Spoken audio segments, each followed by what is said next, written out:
So good morning all of you. If you remember, I have yesterday uploaded the question answers of chapter 8, okay, and the Mughal Empire I have completed, okay, and the last chapter, chapter number 9 I have completed. Very soon I will give you the question answers of chapter number 9 also, okay. Now, after chapter number 9, chapter number 10, that is composite culture, is not in your syllabus. Complete chapter is not in your syllabus, children. So chapter number 10 is not in your syllabus. I'll have to directly start today the world history, which is called the modern age in Europe, and this is called the Renaissance. I'm going to start your chapter number 11, which is called Renaissance. So, but before starting chapter number 11, let me first give you the final term syllabus, okay. In final term syllabus, children, chapter number 1 of history, I'm talking about history, chapter 1, 2, 3 and 4, these 4 chapters are not in your syllabus, okay. So, what is the syllabus of history? In history of final term is chapter number 5, 6, 7, 8, 9 and 10 is already not in your syllabus, okay. 10 is already not in your syllabus. 11, 12, 13. 11, 12, 13 in history. And in civics, you have chapter 1, all the chapters. Chapter 1, 2, 3, 4, 5, 6. Okay.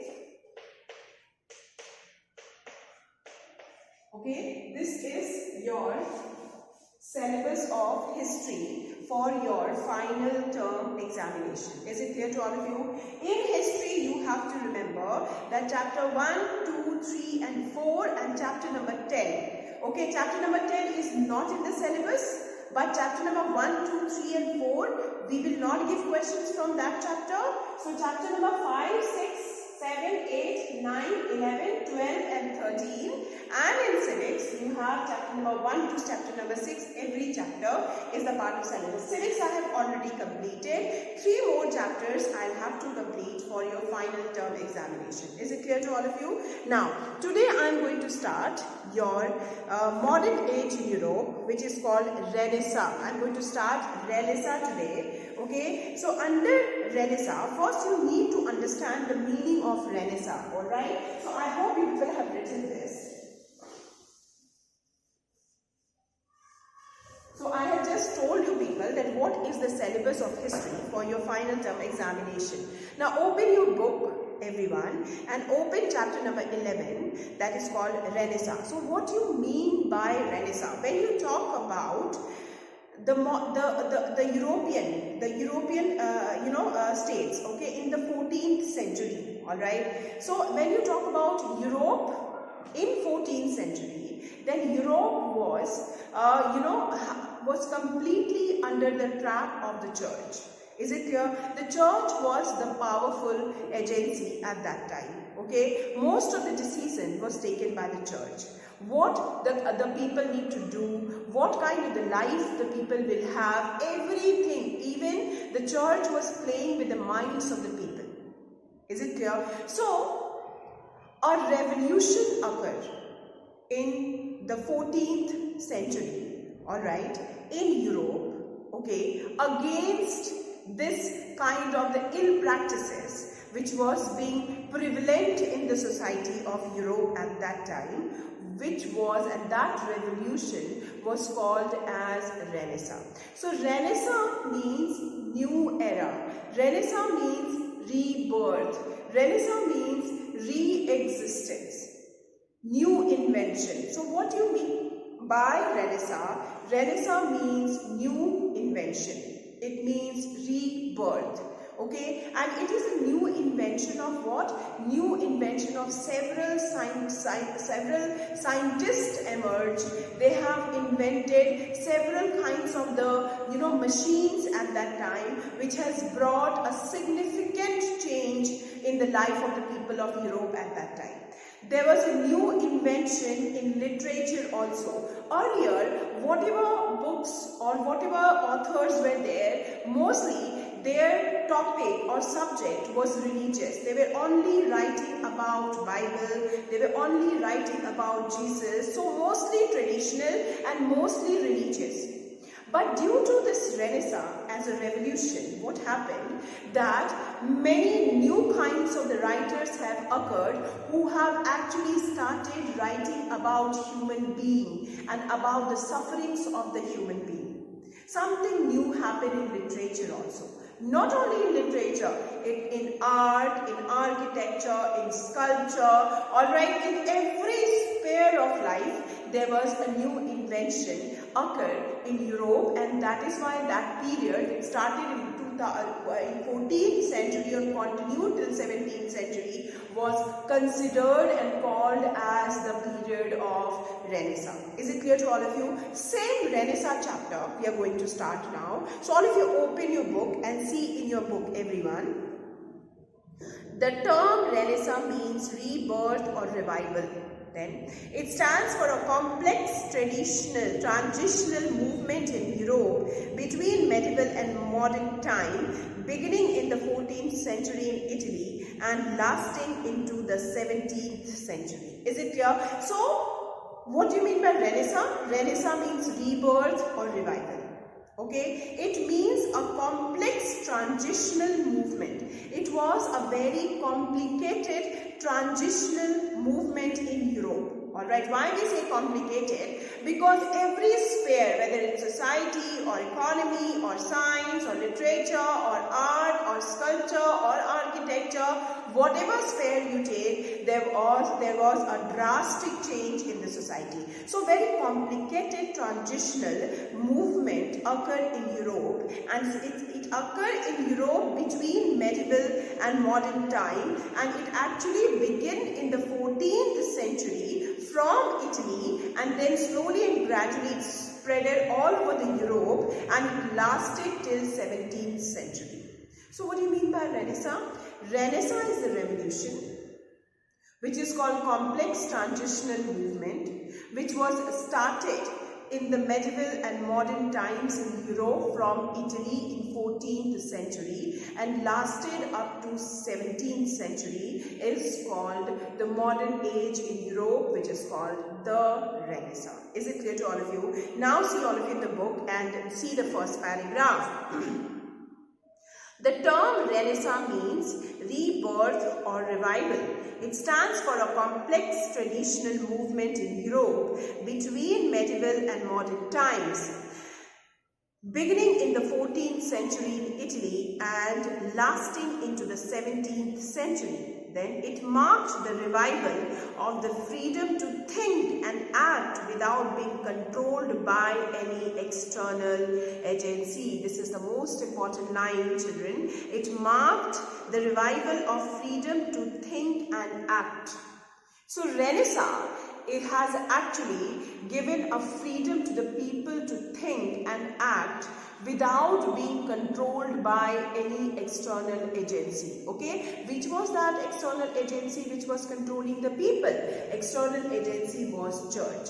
Church was actually controlling the people. Is it clear? Further, it was also a revival of the study of the ancient Greek and Roman classic. Then, during this period, many remarkable changes took place in Europe, which had their impact on the history of the world. One of them was disintegration of the feudal system in Europe, which ushered in a new class, social and economic. Yes, many kinds of the changes occurred, and the most important among them was the destruction of the feudal system which was prevalent in Europe. The feudalistic system was totally collapsed after the beginning of the Renaissance. Then this marked the beginning of the modern era. So this whole paragraph is the part of your syllabus, children. First paragraph of the Renaissance whole is very important. Then, next we are going to start with the causes of Renaissance.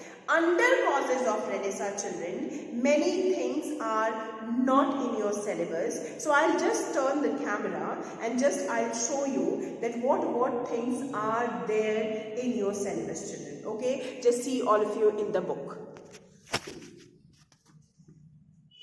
Now see here, we have started Renaissance today. So under Renaissance, children, we will have this first paragraph which I have explained you just now.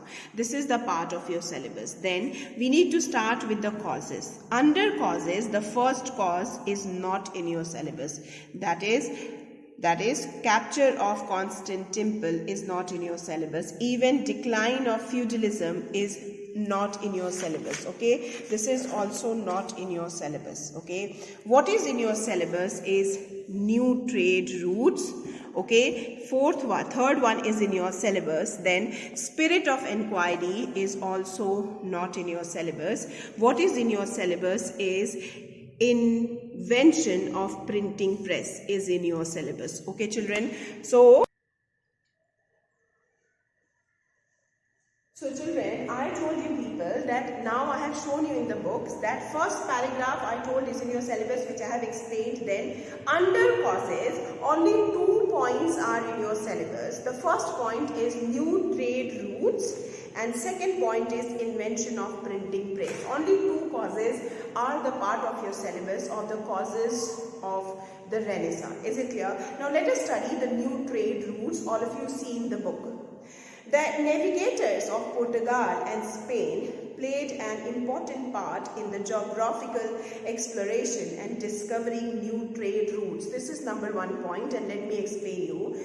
Those were the navigators of Portugal and Spain. They have played a very important role in the geographical exploration. Geographical exploration means searching and discovering many new countries. Who have done this? The navigators of Portugal. Okay, so navigators of Portugal, alright, and Spain played an important role in the geographical exploration, and they have, due to this geographical exploration, they have discovered many trade routes. So which has actually helped to link the European countries with the Asian continents and with the African continents, which was earlier not there, even American continent.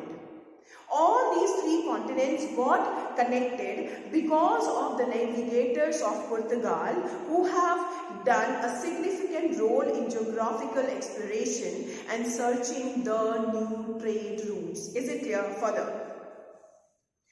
Second point, Constantinople fell into the hand of the Turk in 1453. Second point wise, underline all of you. So first I told you about the navigators of Portugal who helped in geographical exploration and searching or discovering the new trade routes. Second thing, that when the Constantinople was the capital of Italy. Okay, when Constantinople was come in the hand of Turk, means when Constantinople was captured and controlled by the Turk. In which year it is captured?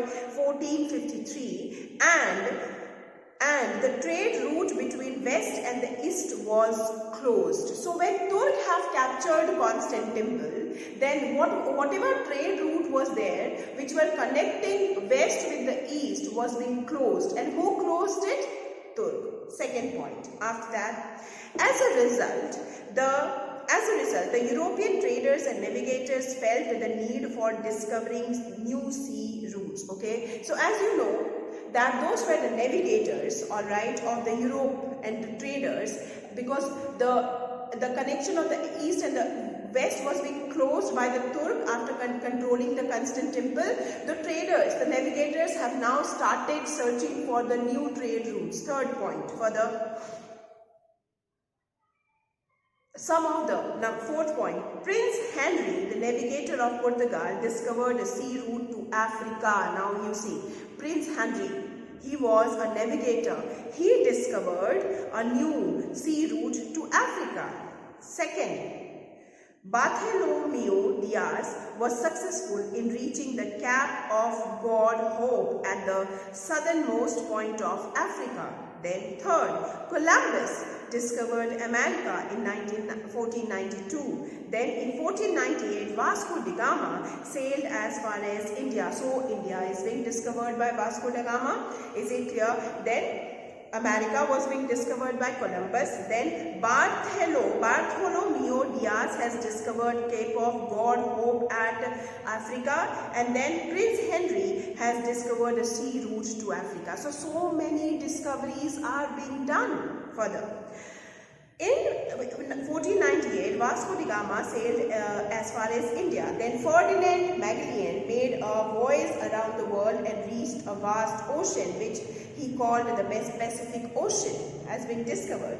Due to these discoveries, now this is the last point.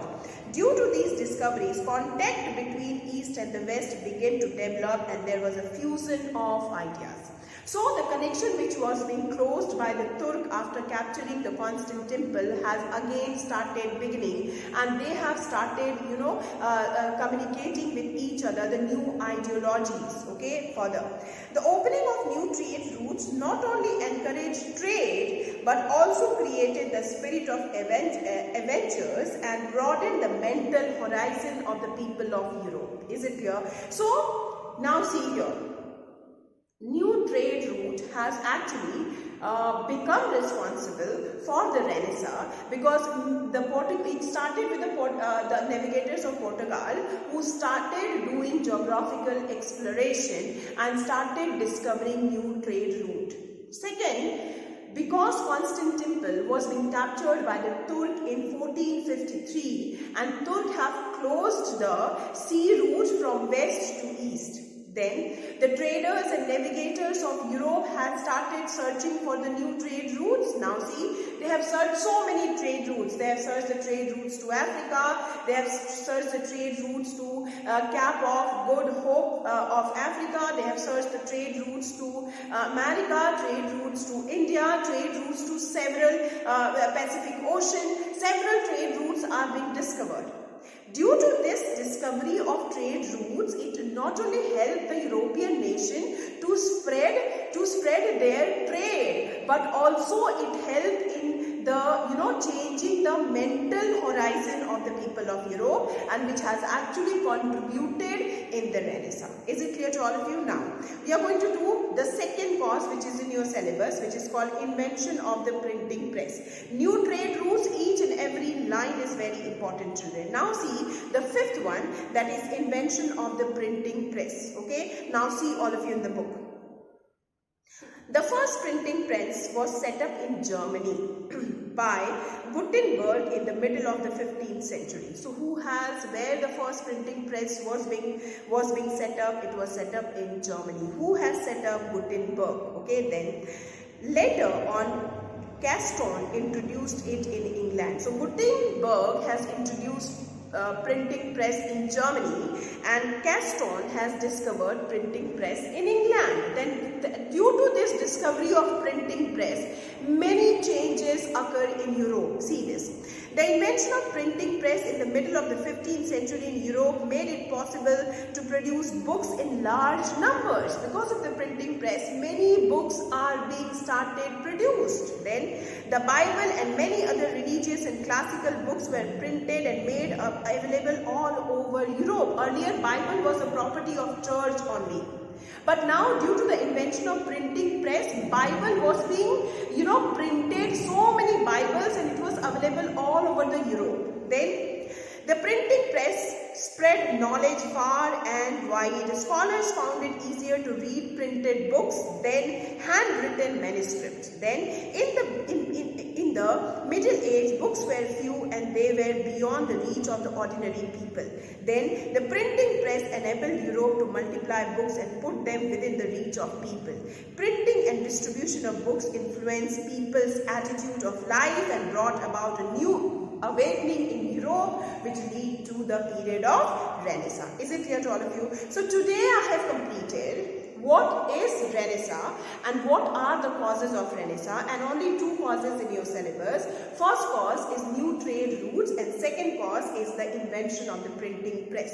Tomorrow I am going to start the impact of Renaissance. For today only this much. Thank you children.